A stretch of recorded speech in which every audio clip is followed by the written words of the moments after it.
Hi class, this is Kareen. This is a lecture on Cambodia, which I went to visit in June 2018, which as I'm recording is just the summer. This is a little just traditional Cambodian music to start off with, and that's yours truly on a water buffalo, which was one of the highlights of my entire trip. Not of the entire trip, but it was really awesome. All right, so let's get started. So, where is Cambodia? Cambodia is located in Southeast Asia, as you can see on the map. It's very close to the equator. It's bordered by Thailand on the west side and Vietnam on the east side and Laos on the top. It is about a third the size of France and close to the size of the state Mississippi. The population is 16.2 million. And the Cambodian people and Cambodia itself was formerly called the Khmer Empire and the Khmer people. It's Khmer. And so many of the people still refer to themselves as Khmer. The capital city of Cambodia is a city called Phnom Penh, which you can see right here. And this city has 1.5 million people. The next largest city only has 200,000 people. And so the majority of the population of Cambodia is spread out through the countryside. They have many different kind of land uses and economic activities. Tourism is very big in Cambodia. They also make a lot of cement. They have distilleries. They have petrol, wood, textiles, and sugar. And the majority of the people living in Cambodia are original Khmer people, born, raised Cambodia for multiple generations. However, there are about 5% Vietnamese, 1% Chinese, with that actually increasing, and some people from other countries as well. There's a small expat population in Cambodia.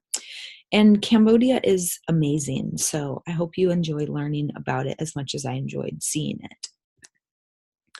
The climate and geography. So like I said, it is close to the equator, and so it will be quite warm.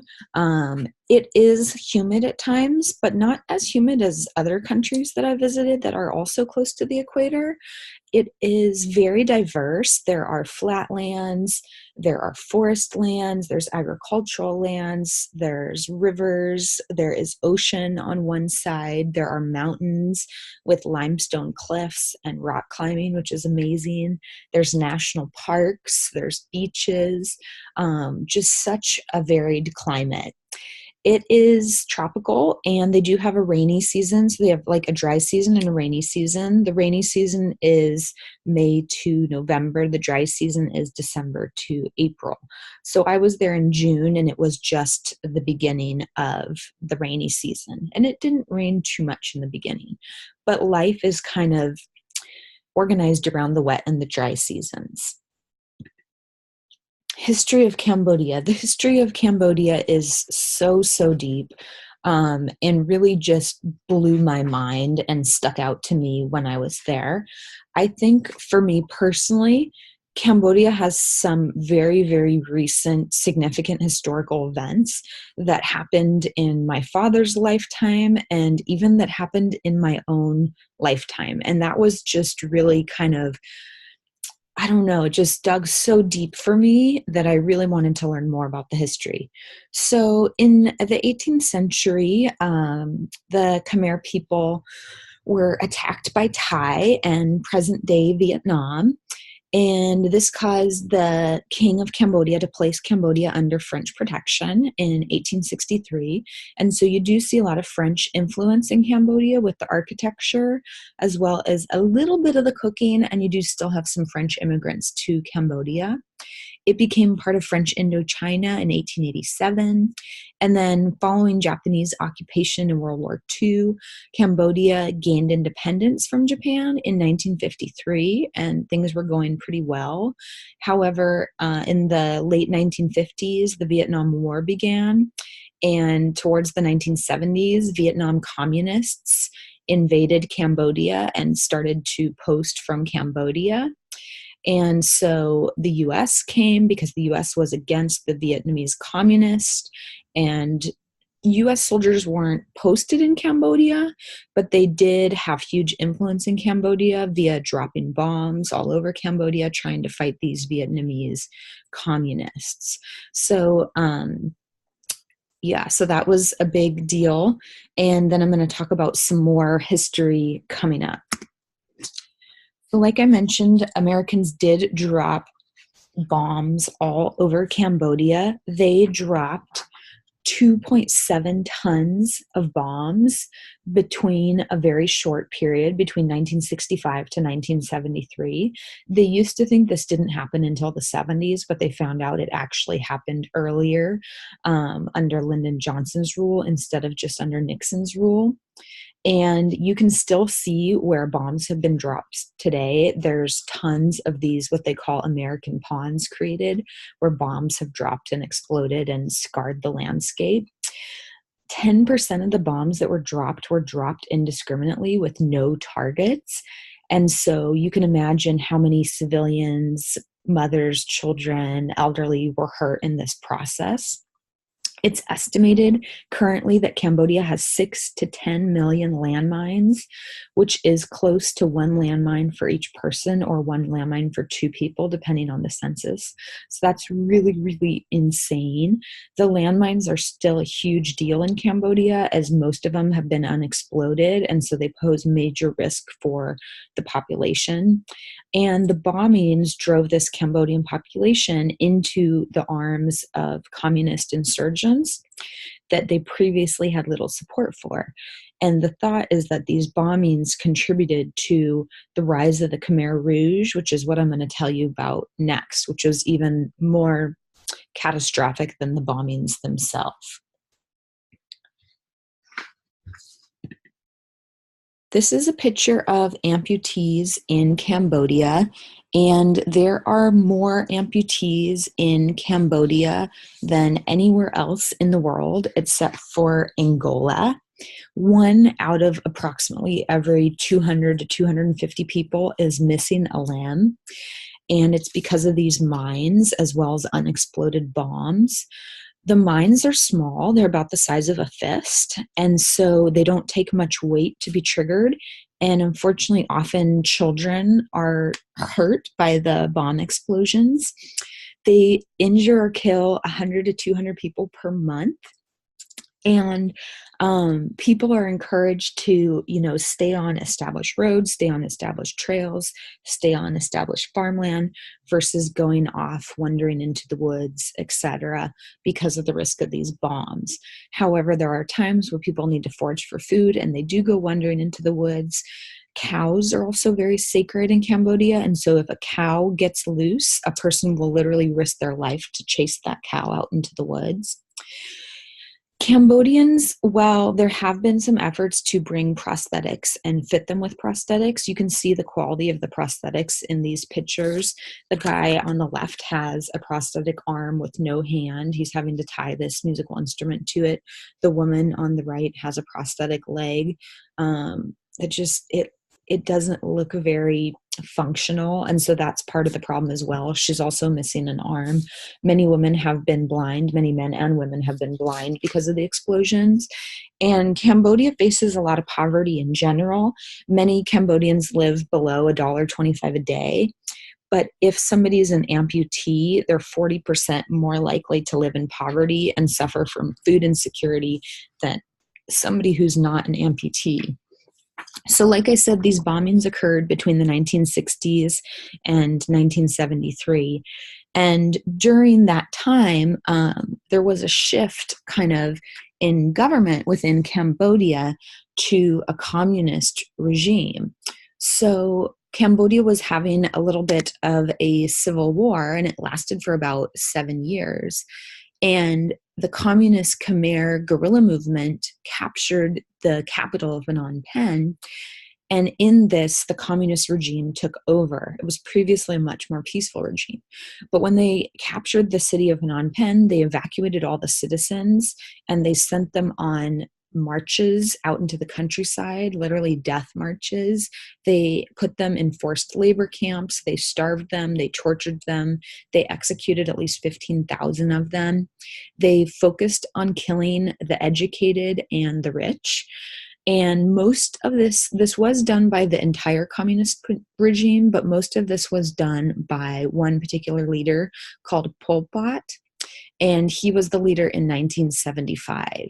And 1.5 million people were killed under his rule. The places where the killing sites were located are shown on this map by different stars and circles. You can see it is all over Cambodia. And these are all pictures I took, by the way. Of course, I didn't take the picture of the US bomber, but 99% of pictures I took, every single one. So I saw these skulls, and they have multiple places called the killing fields where you can see mass burial sites, skulls, bones, graves, unmarked graves, just pits where they would dump people in. So they had forced labor, which you're going to see in some of these pictures. In these pictures, there are children and adults both working, and they were digging dams and building dams. So they were moving the dirt by hand in the heat of the day, wearing this black clothing. They forced every single person in Cambodia to wear peasants' clothing, and they did not like the educated or the rich. So they actually purposely slaughtered and executed anybody who had an education. Thousands of doctors, chemists, physicists, mathematicians, scholars were killed during this time. And very many men were also killed during this time. So on the left-hand side, you can see this man on the bottom, and this is actually Pol Pot, who was the leader of this regime for the majority of the time when all this killing was done.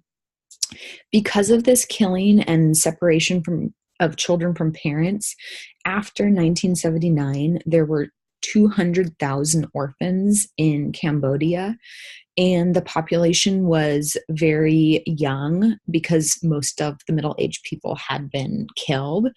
And there were more men than women, which there actually there continue to be. In 1978, the Vietnamese invasion drove the Khmer Rouge into the countryside and started a 10-year Vietnamese occupation and a 13-year civil war. In 1991, the Paris Peace Accords mandated democratic elections and ceasefire, which was not fully respected by the Khmer Rouge. So what I'm trying to say here is, while the majority of the killings were between 1975 and 1979, the Khmer Rouge, these evil people, were still around until the 1990s, which was my lifetime and maybe some of yours. They were hiding out in the countryside. Many of them were arrested, and some are still awaiting trial, but this was still going on. In 1993, there were United Nations sponsored elections, but there still continued to be civil unrest. And then in 1998, a second round of elections took place, which were significantly better. The Khmer Rouge did not surrender until 1999, which to me is insane that this just happened. And this was significant to learn about because as we visited Cambodia, we met multiple people whose parents had died during this time, whose siblings had died during this time, who themselves were injured during this time. One of our first tour guides told us that his dad's arm was blown off by a landmine, and the landmine didn't kill him. However, the infection was so bad that the infection spread and the infection killed him. And that's actually exactly what the landmines were designed to do. The landmines are considered personnel landmines. And they're actually not meant to kill, they're meant to injure, because an injured civilian or an injured soldier is much more of a liability than a dead soldier, because an injured soldier takes medical care, assistance, and actually causes multiple soldiers to be out of commission for fighting, where a dead soldier can just be left. So because these mines, they don't kill you, it actually in some ways makes it worse. Okay. So moving forward, socioeconomic status in Cambodia. You can see my PowerPoint has paused. There we go. So socioeconomic status in Cambodia, I did mention that a lot of people live on less than $1.25 a day. You can see from the bottom left here, what percent of people do live on $1.25 a day. These are somewhat old statistics, but the most current ones I could find, you can see these were from 2015, even though they're only showing up to 2011. But about 10% of the population is living on $1.25 a day. Other records I see have a much higher percent of the population. The orange represents $2 a day. So 41% is living on $2 a day as of 2011, and 10% was living on $1.25 a day. So that's still more than 50% of the population that's living on $2 or less a day. When we spoke to guides in Cambodia, guides actually have to go to college and pass rigorous testing, and it's a very competitive profession. So they're not just anybody off the street. They only allow 100 guides each year per tourist region. So a guide is actually very well educated. But when we spoke to some of the guides, what they told us was that lower class make up to $5 or $10 a day, which is actually pretty good compared to this standard. They told us middle class might make $10 to $15 a day, and upper class would make $15 or higher a day. And so you can see this is in the countryside, some of these pictures. On the left is somebody's house. They have very simple houses. Many of them are underneath buildings, just on the side of the road. They sleep in hammocks or rolled out mats on these tables. The mats can be rolled up during the day so they can sit on this table, they can cook, they can play on this table. This is a picture of an electrical box in the middle, and it's made out of like an antifreeze can. So they cut the antifreeze cans hollow and cover the electrical outlets with them to protect them from rain. And then on the right, where this little girl is, this is her house. They're primarily dirt floors, unless you're middle or upper class. The kitchen is there, the living room is there, the bedroom is there. It's all there. The fresh water is there. And this is a very small house. It's probably 10 feet by 12 feet, right on the edge of the street. And then on the bottom right, we have a man fixing the electricity. And I love this picture just because it's such a primitive way to fix the electricity compared to what we would do.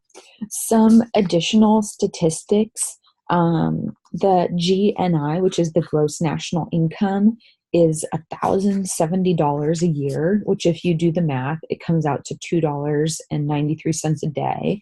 In contrast, in the United States, the GNI is $58,000 a year. So much higher than that. And the majority of the poor population does live in the countryside. Phnom Penh is the capital where more of the middle to upper class live. Although you do see a little bit of middle to upper class in the countryside as well. So this is some pictures. These are some pictures of more of kind of middle class establishments or more developed establishments. And you can see the motorcycles on the left. Motorcycles and then tuk-tuks on the top are the main means of transportation. Some people have cars, but not everybody. Motorcycles are really common. You'll see an entire family on a motorcycle, including tiny babies. And then on the bottom is a place called Pub Street, which was a major tourist attraction filled with, very westernized and Cambodian style restaurants.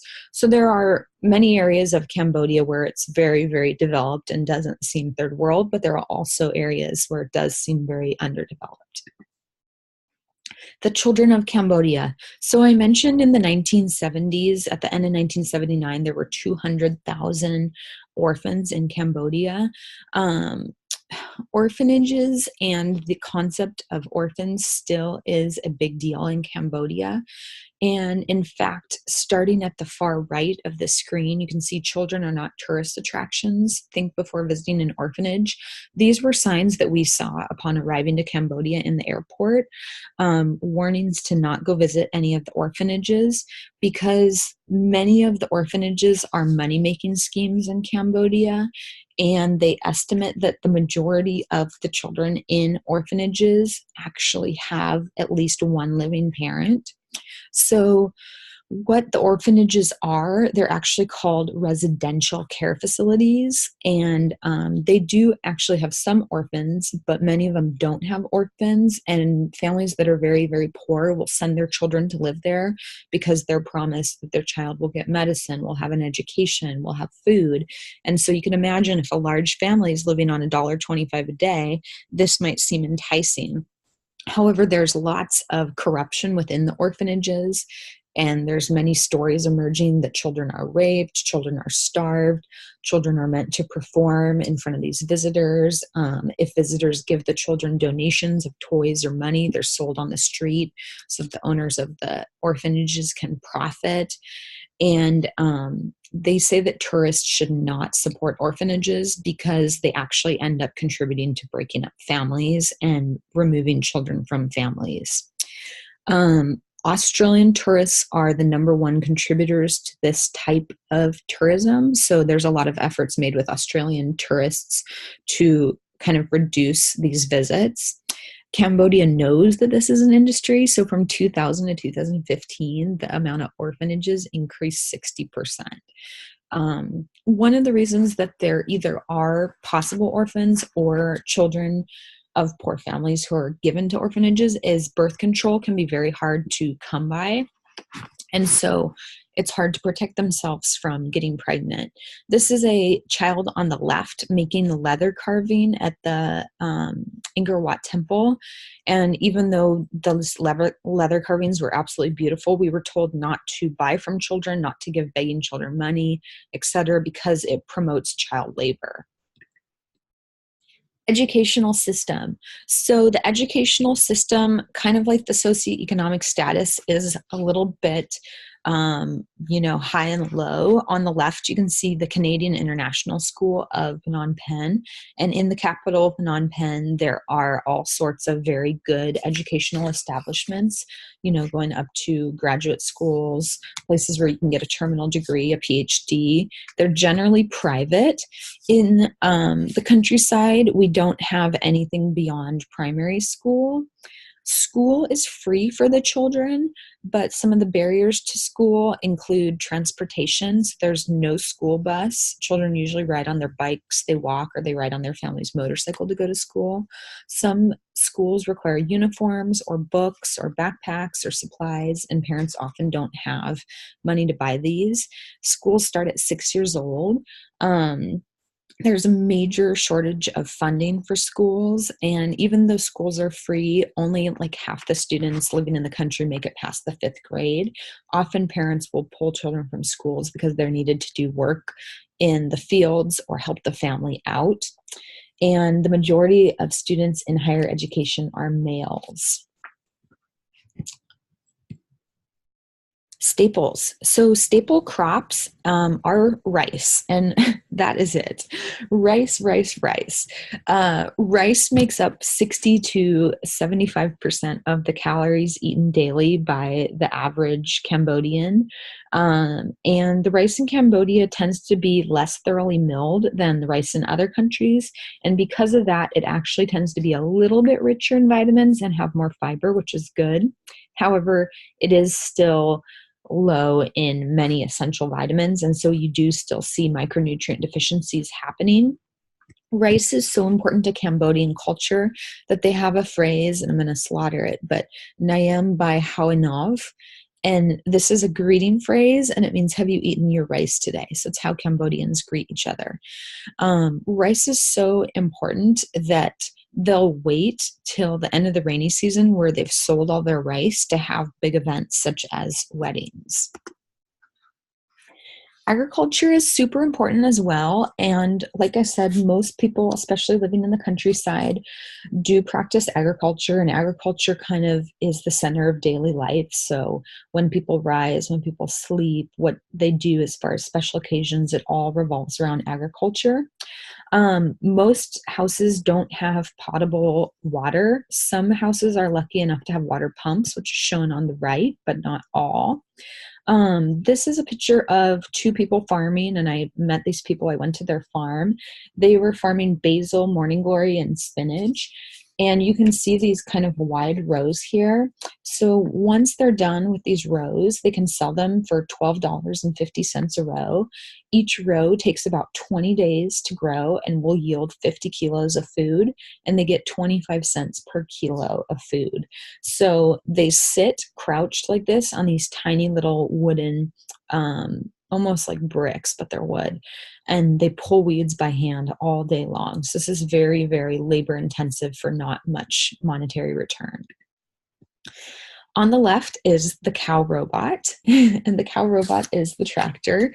The cow robot is so important to people's lives that families are very, very lucky to have it. It's a machine, obviously. They cost families about $1,000 to $2,000, and they'll use it for anything such as actually agriculture itself or transport or livestock.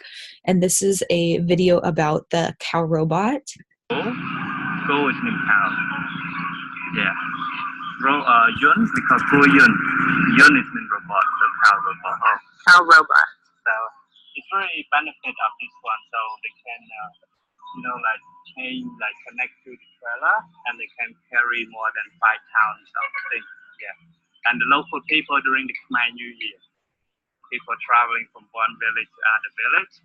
So this like 20, 30 people ride behind the trailer there, and then no spring or suspension, like bumpy. And the technical, when it turns, the driver has to get off the seat. Wow. That's it. So they cannot ride on it, they just have to get off from the saddle and then take turn quickly. Yeah. It's very heavy, but this is not a brake. All right, so yeah, that is one of our tour guides explaining the importance of the cow robot. Oops. Okay. Food preservation and sanitation, from what I saw, it didn't exist, except a tiny, tiny bit. Let's start on the far right. So on the far right is a cutting board. There are tiny, tiny pieces of meat on it, as well as tomato, onion, etc. We went to a cooking class and we cut beef on this cutting board. And then the instructor put fresh onions, fresh tomato on this cutting board, fresh basil, and cut it up, which is shown on this bottom plate for a garnish. The beef is in the back plate and the garnish is on the front plate. And there was no washing of this cutting board in between. And the vegetables, we were hoping they'd get cooked, but they were served raw. We did get sick a couple times in Cambodia, not violently sick, but a little bit sick. And then we happened to take this cooking class on our very last day there. And it was kind of like, no wonder, Cambodian people probably have microbiomes that are adapted to the different types of bacteria that live in foods. They don't get sick like we do, but when you don't have a microbiome adjusted for that, you can easily get sick. That being said, the food that is served and bought is very, very fresh. They don't have a lot of refrigeration. Only major hotels and large restaurants might have refrigeration. And so what most people do is they'll buy a chunk of ice, and this iceman will go around every morning delivering ice to different small stores and houses, and they'll have a cooler and they'll put their ice in a cooler. Because there's not a lot of refrigeration, food is sold at the market and bought every single day for what people are going to cook, and sometimes even twice a day. So the food is very fresh, where in the United States, the meat might have taken months before it actually got from killing the animal to your plate. Here in Cambodia, they have literally probably just killed that animal this morning. And so although it hasn't been refrigerated, there's less risk of bacterial growth because it is so fresh. So these are a couple videos, one about the ice. And this one is cutting the ice to deliver it with a machete. And then another video in the market with fish. And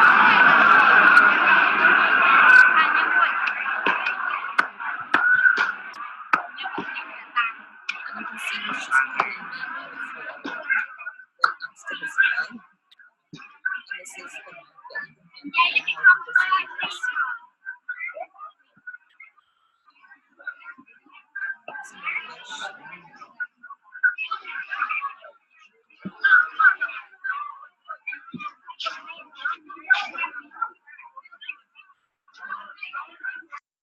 So unlike our markets, there's no refrigerators whatsoever. Um, and it's all sold fresh multiple times a day. Spices. So there are tons of delicious spices in Cambodia. Um, three types of spices play a really big role. So salt is very important, pepper is really important, and fermented seafood paste, whether it's fermented fish paste or fermented shrimp paste, is really, really important. And you'll find those three ingredients in just about every traditional food. So when we visited Cambodia, we were lucky enough to visit a pepper plantation, which was fabulous. And it's pictured on the left. Pepper grows in vines, and so they build this trellis for the pepper to grow. In the front, you can see there's papaya plants growing. And then on the top right, there are different types of peppers. Um, this right here is this right here is a long pepper. This is actually some palm sugar. This is some salt. And then these are different types of peppercorns. You have white peppercorns, black peppercorns, red peppercorns. This is considered pepper salt, pepper mixed with salt. And then this is ground pepper. So those were the different types of peppers that we saw. We actually saw even more than that. But those were some of the different types of pepper. 60% increase in consumption of pepper over the last 10 years, and pepper can be produced year round versus only the dry season for salt. In Cambodia, there are certain plantations that are certified organic. This is one of those plantations that we visited. And this particular type of pepper is called Kampot pepper. And so it's called Kampot pepper because it can only grow in the Kampot region of Cambodia. And it's kind of like champagne, can only be made in Champagne, France. Nobody else can call their pepper Kampot pepper unless it's grown in this Kampot region and certified and registered. And this pepper is considered some of the best pepper in the world, and they actually export it worldwide. It's used in a lot of French dishes, and it's very, very popular. On the bottom right, this was not at the plantation. This is in the street, as you can see, and this is somebody just drying their pepper out on pans in the street as cars are driving by. So on the left-hand side, you can see red and green peppers, and these are long peppers. The long peppers originated from Indonesia and Java, and they have kind of a different flavor than the peppercorns that we're used to. Um, they grow a lot quicker and they're easier to harvest. I had the opportunity to try them. They'll put them whole in soups or curries or dishes, or they'll grind them up. If you just try one by eating it, to me, it tasted like spicy wood. In the middle, there are green peppercorns, and the peppercorns start out green and then they can turn red one by one. People will pick them as they turn red one by one. They'll pick the red ones off of the tree. Once the plant is done producing red ones and it's only green ones that remain, they'll pick this whole bunch off the tree. And then in this picture on the right, they will separate the green peppercorns from this bunch one by hand. So at this pepper plantation, they had tables filled with mostly women, a few men, but mostly women, picking these peppercorns and separating them one by hand. It's all done by hand. Um, and these women, they make $100 to $120 a month, which came out to about $3+ a day. They are given a place to live and they are given meals, but it's very, very arduous labor for $3 a day, and then working with pepper, which could make your hands really, really spicy. Additional spices. On the left-hand side are some chilies. These were red chilies. These particular chilies weren't spicy, but they're used to put in curry to make the curry turn red instead of green. And then on the right-hand side, you see coconuts, which coconut and coconut milk play a huge role in seasonings. You see garlics, the long things that look like green onions. These are actually lemongrass. So right here is lemongrass, and it's very hard. So you cut it up tiny, tiny, tiny. There's also some basil here. Get rid of this. There is some basil, and then there is ginger and turmeric as well. This is, so on the right hand side, we see some turmeric, and turmeric comes from the ginger family. It grows really easily. You just put the turmeric root in the ground, and within a year, it will sprout multiple additional turmeric plants. Um, it has many health benefits, anti-inflammatory, brain, cognitive health, etc. And then this on the left is a mortar and pestle, and it's me. Obviously, I'm grinding a seasoning and a sauce, so I'm actually grinding what's going to become a curry paste. And in this curry paste, we chopped up all the ingredients that you saw. We chopped up lemongrass, green chili, shallots, garlic, basil, ginger, cumin, white pepper, and then we added a little bit of lime juice and a little bit of fish sauce. After we made the paste, we added coconut milk, which you'll see coming up. This whole process to make this paste by hand and chop all the vegetables took close to an hour. And this pestle probably weighed like 5 pounds. So it was actually super, super labor intensive. We didn't use any machines to make this, and this is the traditional way to make curry. It smelled delicious, but it also gave me a huge appreciation for people who are home cooking from scratch. On the left-hand side is 5-gallon buckets of different fish pastes, and people will eat so much fish paste. They'll eat 50 pounds of fish paste a year in Cambodia. If I had a jar of fish paste, which I don't, but it would last me probably like 5 years. It's very, very strong. It's very, very pungent, but it's actually a really good source of protein and calcium.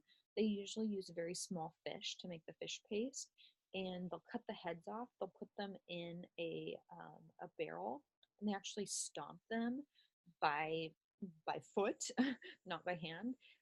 As they stomp the fish, the fat of the fish will float to the top, and they pour the fat out because the fat will make the fish paste go more rancid. And so they keep the protein and the fish body in there, and then it ferments for months and months. And so this is just a quick little video about the fish paste. This is fermented fish paste, and they say that everybody has it at the kitchen. Smells like hell, tastes like Smells like hell, tastes like heaven. And so then in the middle here is me grinding a coconut. This was also part of the curry recipe.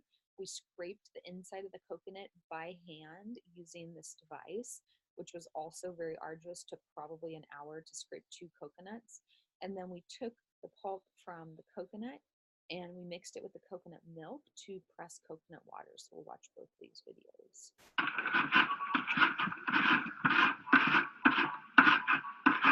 This is fermented. And then this is making the coconut milk. This is making coconut milk. We ground the coconuts like this with the machine. Well, not the machine, by hand. And then you mix them in with the coconut water. So it's not regular water, it's the coconut water. And you just massage them in to make coconut milk. And probably we strain it. And this is my curry paste that I've been using. Okay.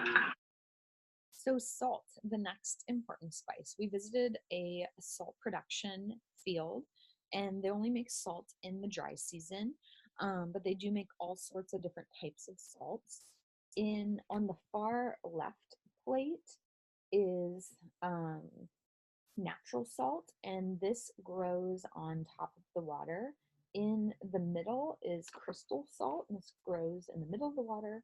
And on the right is simple salt, and it grows on the land. This is a picture from the salt production facility, and the steps of the salt production are shown on the left. There's different parts that are involved. There's a machine that pumps the water, the salt water, to the dry fields. There's a pump head, there's scrapers to scrape the fields, there's scoops, there's baskets, there's sacks, etc. And then what I really liked seeing was the iodine fortification machine, which we'll see a picture of coming up next. These are pictures of people scraping the salt from the top of the salt fields, where it will dry and they'll be able to collect the crystals. So on the left is the machine that pumps the water from the ocean into the salt fields so that it can dry. And then on the right is the iodine machine. Iodine in the United States has been added to salt for a long time. Um, Iodine deficiency is really common all over the world, and it can be due to soils that don't have a lot of iodine in them. Iodine is essential for growth and development and plays a key and pivotal role in thyroid hormone and function. Pregnant women and children are especially at risk of iodine deficiency, and children born to women who are iodine deficient suffer serious birth defects, mental retardation. Um, as an adult with iodine deficiency, you can develop a goiter, which is a large kind of malformation in the neck where the thyroid gland has just expanded, expanded, expanded.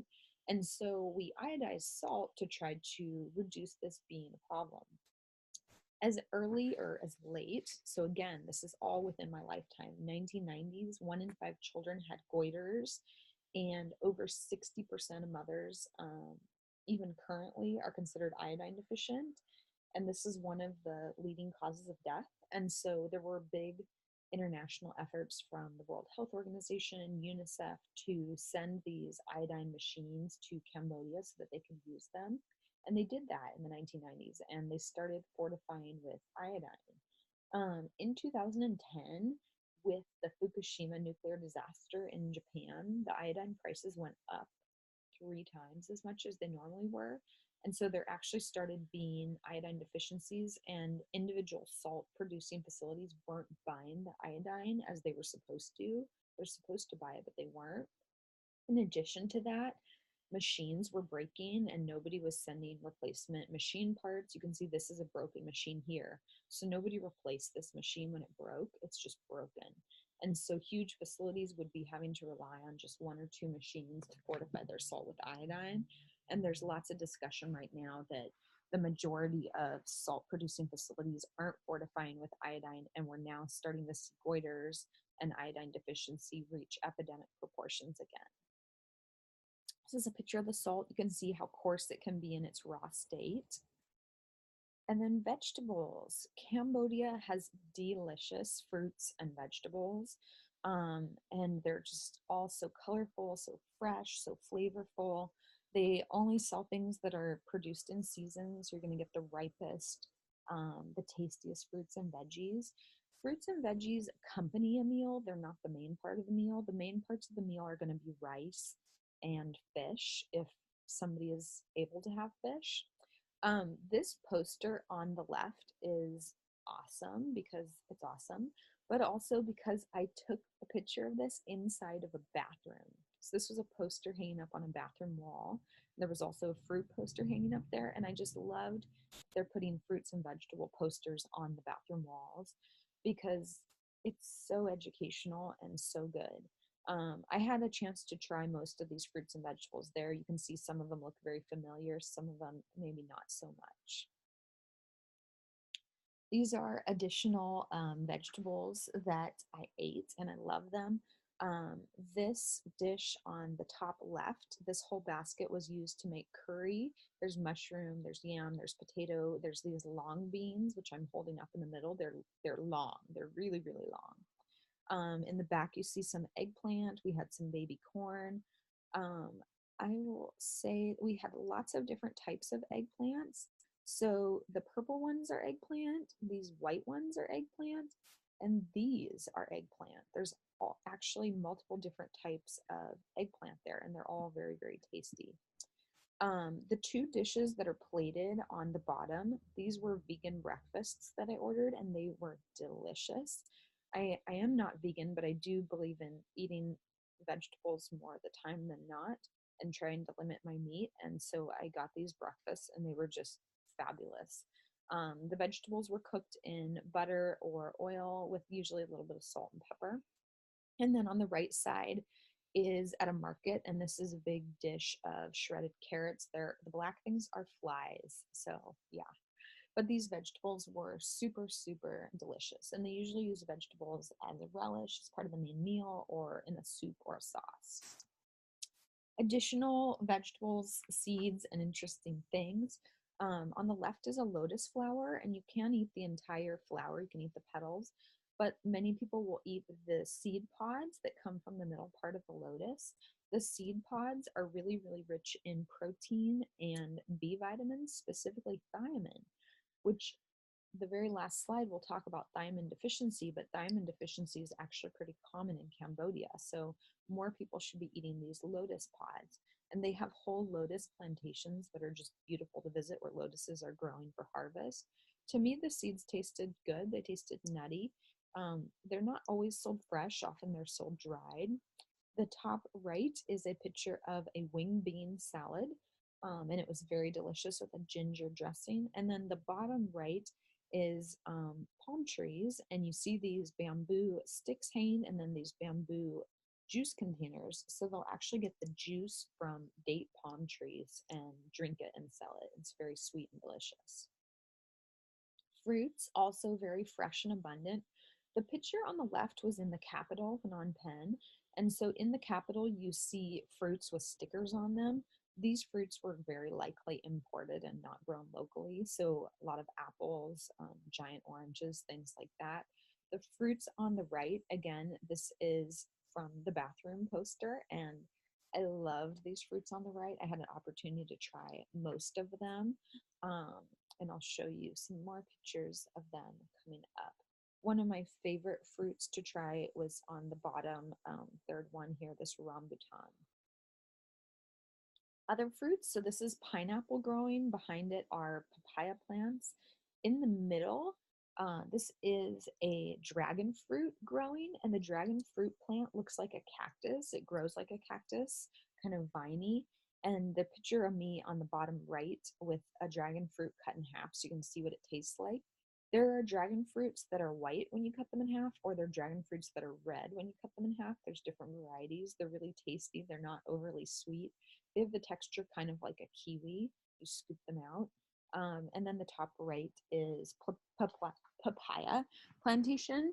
They also have a lot of mango. Mango is one of their favorite fruits. Watermelon is really common as well.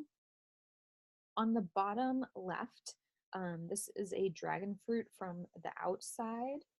And so I'll get my pen. Yeah, so this is a dragon fruit. This is an orange, even though it's green, it isn't orange. This is a mangosteen, which is very, very delicious and considered a delicacy. And then this is the inside of what the mangosteen looks like. It has lychee type fruits in it, if you've ever had a lychee before. This fruit right here is a rambutan. And this was one of my favorite fruits. The name rambutan actually means hairs because you can see there's these crazy hairs all over the fruit. We didn't know that when we were there, and so I was calling these spiky fruits, but they were absolutely delicious. And that's a picture of me eating one at the bottom. You didn't eat the seed, but you did eat, the inner kind of clear part. On this slide is the durian fruit, and durians are sometimes called the king of the fruit because they're giant. They're like as big as a basketball or a large football. They can weigh up to multiple kilos. They're spiky on the outside, and people tend to love them or hate them. They have a very strong kind of putrid odor, and the odor is so intense that they're actually not allowed inside hotels, most restaurants. They're not allowed in taxis. They're not allowed on the subway, which Cambodia doesn't have subways, but other countries where they grow have subways. They're not necessarily as popular in Cambodia as they are in Thailand or Vietnam, but Cambodia does have some plantations, and the texture is so odd. It's very like creamy, custardy, fatty texture. And the flavor, I can't even describe it. Some people would say it tastes like sweaty, rotten socks. Some people say it's delicious and it's creamy. This is a video of me tasting it for the first time. Yes. We're going to try the durian fruit. I've never tried it before.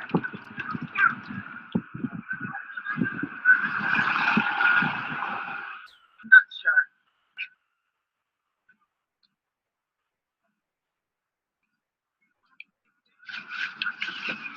Do you think you like it? I don't know.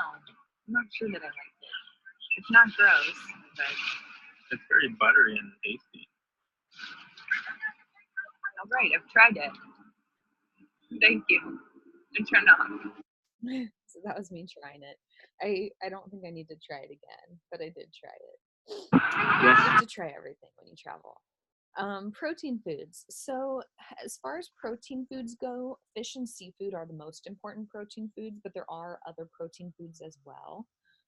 They do have ducks and they raise ducks. Ducks actually are a great crop, or not great crop, but great animal, great livestock to raise.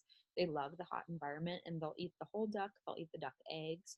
Since there is some Chinese influence, Chinese really do enjoy duck, and so it's big in different dishes. When they eat animals, they eat the entire animal, which you can see here. There's flies on this animal. They use meat cleavers to cut, which you can see in the background here, because they're cutting the entire animal, like bones included. So when you go to the store, you're buying the whole thing. I really like this because they're not wasting any part of the animal. It's all used, and you actually get much better nutrition profile from eating the entire animal versus just the muscle meat of the animal. Most Cambodians do eat meat. Traditionally, Buddhists mostly ate fish, but after the Khmer Rouge and all the communist issues that they had and the massacre of their people, there was such starvation and poverty that they began to eat anything that moved, and that has kind of continued today. Um, they do eat pork unless they're Muslims, so we'll watch a little video about that. And then cows, they do eat cows, but cows are generally considered very, very valuable. So you would only eat cow at a very special occasion. Families have cows and they use them kind of as an insurance policy, which we'll see a video coming up. And then this is inside a meat market. We're going to watch them and see some brain and coagulated blood. Brain. Where this is brain. This is brain. This is brain. And this is coagulated blood to make soup. Yeah. So I did not try brain or coagulated blood, but maybe I ate it inadvertently. I kind of hope not. Okay, so pig and pork. On the left-hand side, this is a woman literally slaughtering an entire pig. They use every single part of the pig. However, some pigs get lucky. If a pig is born with an extra tie or a certain mark, the pigs are actually brought to the monastery to be raised. And so when we were visiting a monastery, all of a sudden, like, I thought I heard snorting, and I literally did. And these pigs just came walking through the monastery, and they're like, oh, yeah, those are sacred pigs. They're raised by the monks. They're protected. These are lucky pigs. So sometimes animals are actually brought to the monastery to be raised by the monks and protected, and it's not just pigs, but we happen to see pigs there. Seafood. Seafood is the most important to the Cambodian cuisine and diet. They do have ocean in the south, and they also have rivers and streams and lakes throughout Cambodia. So whether they're eating seafood actually from the sea, or they're eating freshwater fish or freshwater shrimp, freshwater clams, etc., it's a really, really important protein. On the top left, this is a woman, and she has, on the left hand side, she has a grill. She's grilling shrimp, and on the right hand side, she has a bucket. This whole thing she can carry over her shoulders, and she's selling this food. On the bottom left, these are dried shrimp. They're put in just about every dish. There's squid. They're not gooey duck clams, because gooey duck clams are huge, but these are a type of clam that they eat. And then this is grilled seafood on the right. And then on the top right, these are boats in the river. They're using nets to drag and fish. And overfishing is actually a huge deal in Cambodia, and they're seeing reduction in populations of fish because of overfishing. So it's a really big concern, but fish does make up about 60% of the protein intake of Cambodians. seafood. So here is crabs and a crab trap. There was an entire crab market. This is a lady carrying a plate of lobsters. These are some shrimp. These are pickled, and they're sold pickled or fermented. And then this is fish on the side of the road. These were freshwater fish. So that's how they're sold every day, bought fresh. This is a tilapia farm. So if you've ever eaten tilapia before, it may have come from Asia. Maybe not. It may have come, they farm it in South America, Central America as well. This tilapia farm was beautiful. It was surrounded by a lotus farm. In the middle, this is a bag of tilapia feed, and they actually reuse these bags to make purses and wallets, and I actually got a couple, and they're beautiful.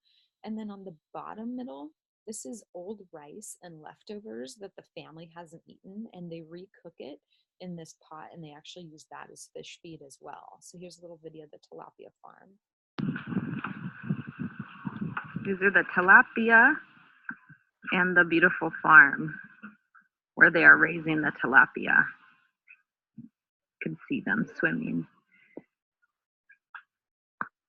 Okay.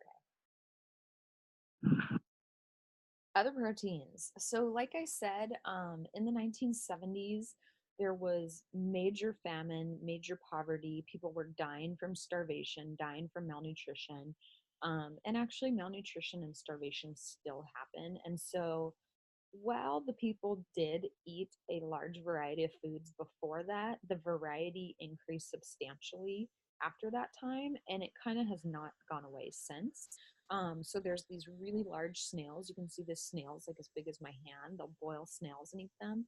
Grasshoppers are something that they eat commonly and that I ate and tried, and actually they're pretty good. I'll do a video of those.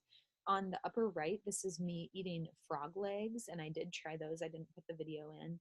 Um, I like to try new foods, so I will try things once. I wouldn't seek this out, but this was offered to me, and it's actually rude in Cambodian culture to refuse a food. So I pretty much tried everything that was offered to me.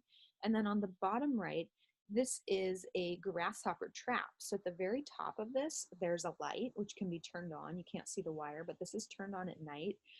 This is a plastic bag, and then there's like a pond underneath, and what will happen is they'll turn the light on at night, and bugs will fly towards the light. They'll hit this plastic bag and they'll fall down into the water, and then people will scoop them out of the water, and that's how they catch them. They said that as the bugs fall down into the water, it actually attracts frogs, and so they can catch frogs, and it will attract snakes to eat the frogs. So they'll catch all sorts of things because of this. They also catch frogs using big, long bamboo poles with nets at the end. And so they'll get a flashlight or a headlamp, and at nighttime, they'll have a very long bamboo pole, and they'll shine their light ahead of them, and they'll see the glowing eyes of the frogs, and they'll catch them with the bamboo poles. And this is common for young boys and young girls to do at night. So here's me with the grasshoppers. Crickets. Okay, we're doing it? Yeah. It was good. I'll eat a plain one. Good? That one had sauce. Yeah, they're good. More people should eat crickets because they're a very sustainable food. They don't take a lot of room, they don't make a lot of waste, and they're very high in protein and essential fatty acids and fiber because you eat the whole thing. And that's true. They are very sustainable and full of fiber, essential fatty acids, and protein. And you may see cricket powder or grasshopper powder commonly actually sold in the US. Other proteins they eat. So on the far right, this is a man selling all sorts of things. It's kind of hard to see, but he's selling scorpions, tarantulas, snakes, frogs, all whole on a stick. If you want to buy one, it was free. If you wanted to just take his picture, it was 50 cents. I bought this spider from him. This was one of our first nights there. I would have tried it, but my boyfriend wouldn't let me. He said, "You're going to get sick." And he probably was right, but we got sick anyways. Spiders are considered a delicacy, and there actually is a concern that they're harvesting so many spiders that it's depleting their arachnid population. Our guide did tell us that not everybody eats spiders, though, and sometimes, especially in these tourist cities, it is just a tourist attraction. Other things that are a delicacy, they'll eat bat meat and bat blood. That's considered a delicacy. They'll have fried locusts, grasshoppers, scorpions, etc. And then here in the middle, they were selling crocodile meat. There were crocodile farms where they're raising crocodiles for the crocodile meat as well as for the skin to make purses, wallets, etc. We didn't go to any of the crocodile farms because we heard that the animals were very mistreated there and they were just bad places to visit. But this is a lot of the Australian influence. We also saw kangaroo meat. It was interesting, the culture clash. This crocodile meat was sold at a Korean barbecue restaurant where you could get like 15 different types of meats, including like emu, crocodile, kangaroo, which are definitely not, well, crocodile can be native to Cambodia, but the others not, and you could barbecue them. Fats. So they do have a lot of just natural animal fats that are found on the meat of the animal because they eat the whole animal. If they need to add fats for cooking, they usually use oil. It's palm oil, it's refined soybean oil. They sell it in gallon jugs. They also sell it in these tiny little bags at the market. They do some frying, but a lot of dishes that they cook actually don't require any added fats. So when I went to the cooking class, we made 3 different dishes and none of them required added fats because you're using all of the meat of the animal, which has some natural fats, as well as coconut milk, which has some fat in it as well. Mostly they cook with steaming or grilling, and so only when they have to fry things they do use fats. This is grilling on the left, and most people will cook by grilling. The grills can be very portable, like you saw the lady carrying her own, or they can be more permanent. They're almost always outside, and almost all the cooking is done outside. Even in restaurants, the kitchens are generally open because cooking can be very hot, and it's already hot outside, and then there's smoke generated. This is a steamer, and they're steaming fish amok, which is the national dish of Cambodia, and it's wrapped in banana leaves. We did not see any ovens whatsoever, and I could see why they don't have ovens because a lot of the foods cooked in an oven that can't be cooked elsewhere aren't traditional to the region. They don't have a lot of like breads or pastries, things like that. We did see some pizza ovens, but those were outdoors. And the ovens are also just so hot, you wouldn't want one within your house. This is the national dish, which is fish amok, and it's traditionally steamed and cooked in coconut or banana leaves in a banana leaf bowl. So it's a picture of me actually assembling this banana leaf bowl with toothpicks. On the top is chicken amok, which is not typical, but the bottom is fish amok, and we actually made this fish amok ourselves. It's a fish or chicken, which is not a traditional dish, served in like a creamy coconut curry, and it's steamed. And the idea is that that curry is going to kind of like coagulate with the coconut milk and get almost like thick and custardy, and it's just really delicious. Typical foods. So these are some fast foods sold in the market. On the left-hand side is me eating a fried banana and rice mixture. And so if you do buy fast foods at the market, they'll be served to you in banana leaves.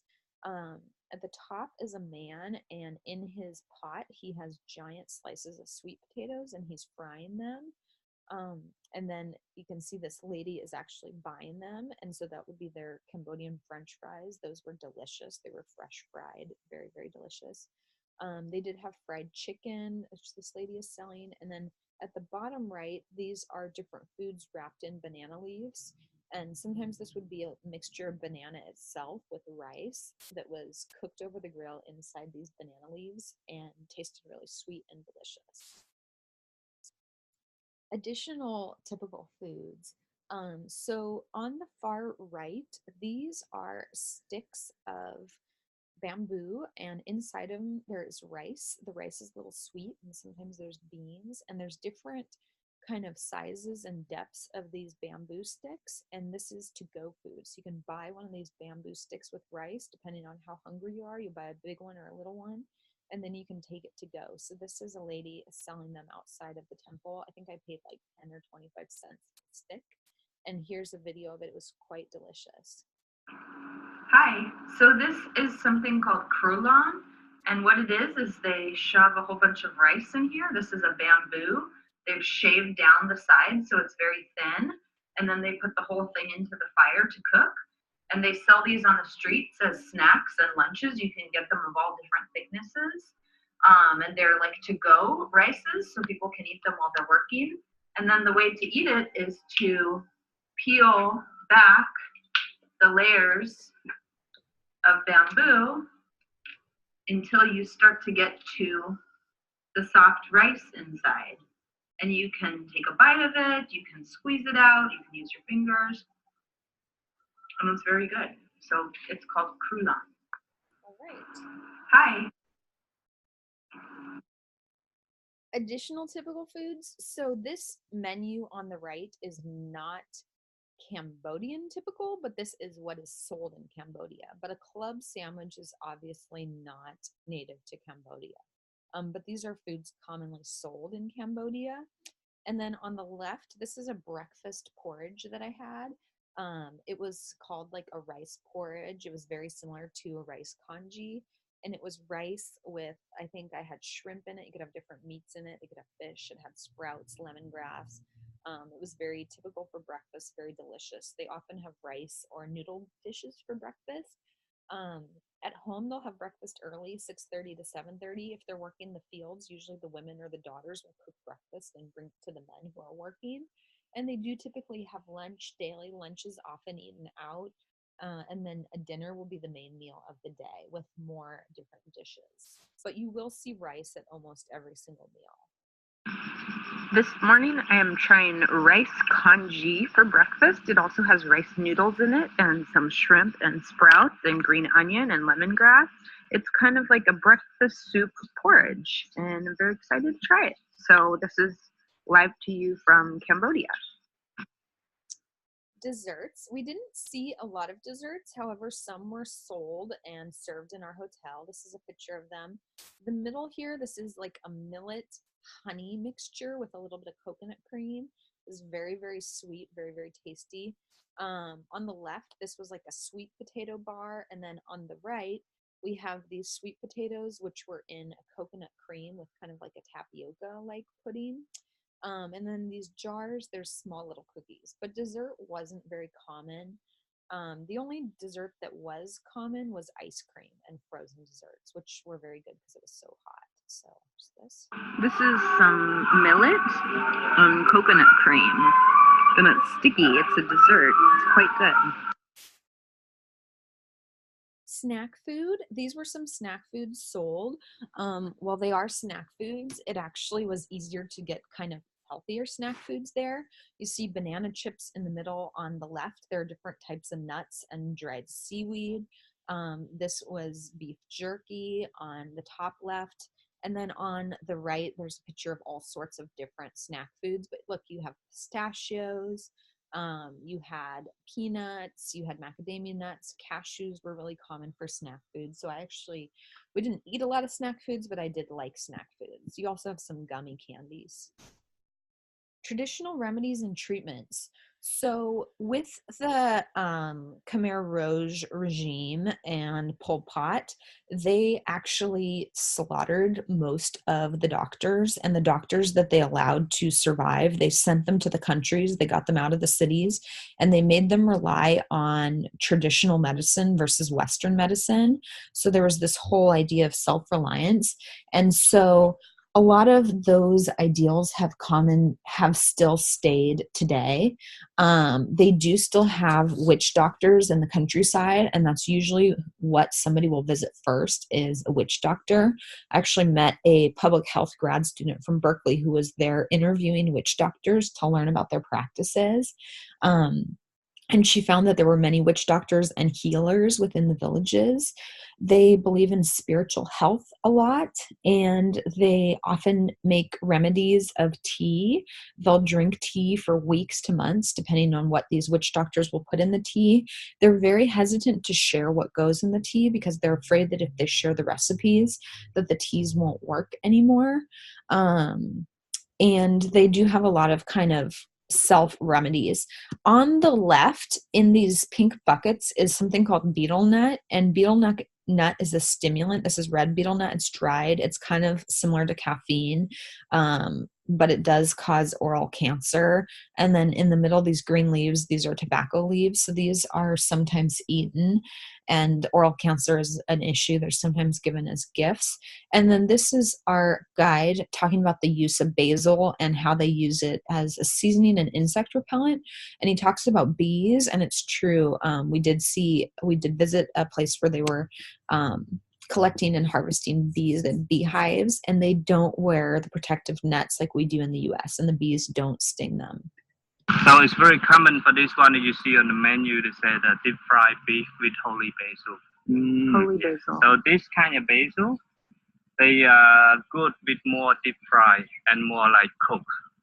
So when they done well cooked, they become more smell. Even this one, if you are like deep fry with lemongrass, and then you just put this basil in the pan, you're feeling like sneeze, like yeah, for the whole restaurant. Yeah, so like this is my worry. And also for my experience when I was kid, when I want to get some honey, I have nothing to get, the honey from the bee. Oh. Yeah, so I use this one to protect my arms. It's the like insect repellent. Oh. Yeah. Also work as well. So the bee could not sting me. Yeah. So where you see all the stalls with the jungle honeycomb and that, they've all had to protect themselves. They don't have any like insect repellent or something. They always find some organic like stuff like this, and then they wrap it, and then they use kind of cigarette, smoking, and then just blow the smoke. The bees don't like smoke. Yeah, and then they get weak as well. Okay. These are pictures of some food trucks or tuk-tuks. These were super common. They served just about everything. They were delicious. Food influences. So there is French influence, Korean influence, Thai influence, Chinese, Italian, Vietnamese, American. We did see one Mexican restaurant there. There's some Australian influence. And so you can get lots and lots of different foods. You see this menu on the left, and you've got English breakfast, pizza toast, and then you've got Khmer beef lok lok, fried rice noodle tofu. Soy is actually not very traditional in Cambodia, but they do serve it in some restaurants for tourists. So you see different influences. In the middle, we have a Western menu and an Asian menu, and there's some pictures from the Western menu and the Asian menu here. You have kind of like a fried shrimp. You have a Caesar salad here, and then cappuccino. Coffee was very, very common.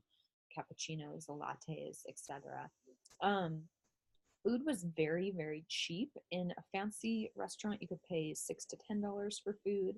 On the street, this is $1.50 to $3 for food. You could find food for much less than this as well. So food was very, very cheap and very delicious.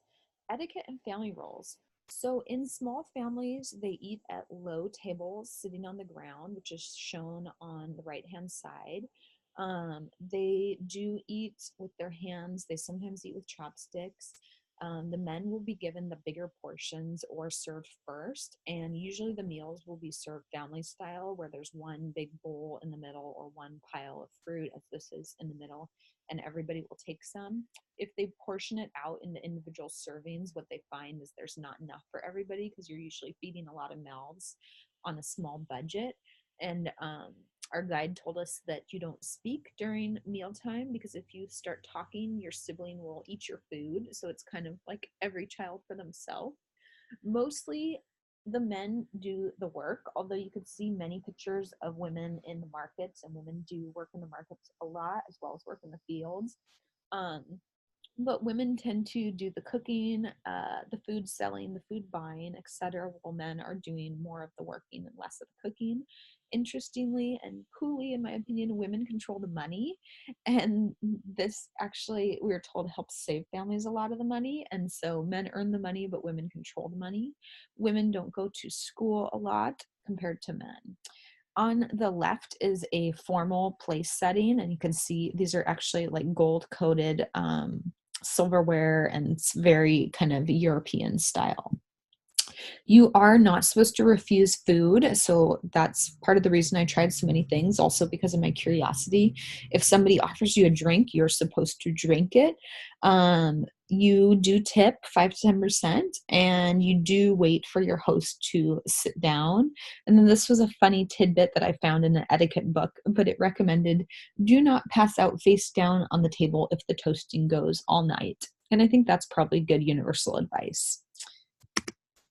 Special occasions.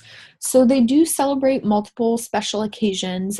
They celebrate New Year. They celebrate the Paris Peace Agreement Day. They have a moon festival, a water festival, etc. Weddings are a huge deal, and this is a picture of a wedding tent. There were wedding facilities, and some people will have their wedding in a facility, but others will set up tents in the countryside. Weddings typically last all day long and may go for 2 or 3 days. Weddings are run by an MC who has a microphone and is kind of guiding the ceremonies. And guests at the wedding will actually be participating in these different ceremonies, while the bride and the groom will generally stay kneeled or sitting the entire time. And for weddings, they will play such loud music, and you'll hear the MC for miles and miles away. Like, I'm not kidding you. The music will be like blasting. You can hear it for really long distances. Religion. So traditionally, they are Buddhists, and approximately 90% or more of the population is Buddhists. They are Theravada Buddhists, which believe in conservatism, patience, gentleness, and have a lack of concern for material goods. There are many Buddhist temples.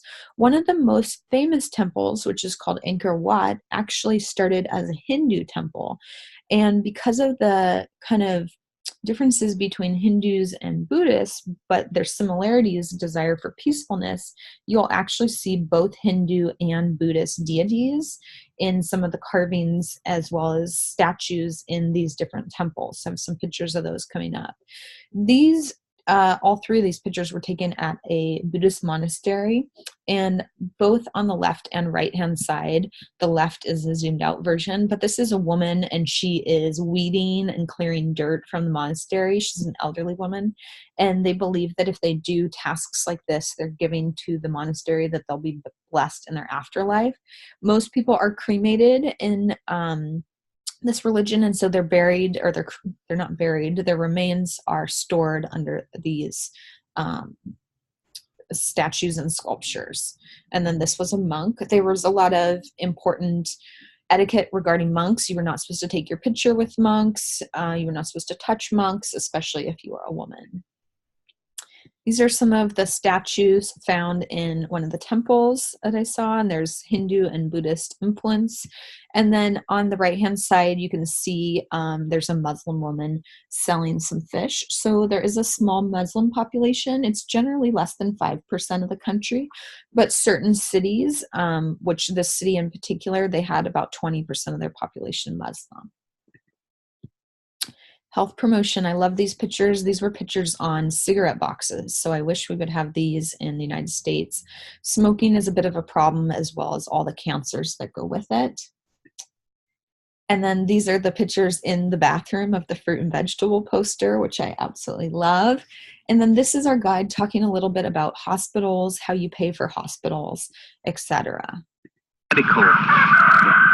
So the hospital is not free, For Siem Reap, we have 2 children hospitals for free at the charity hospital. So every children,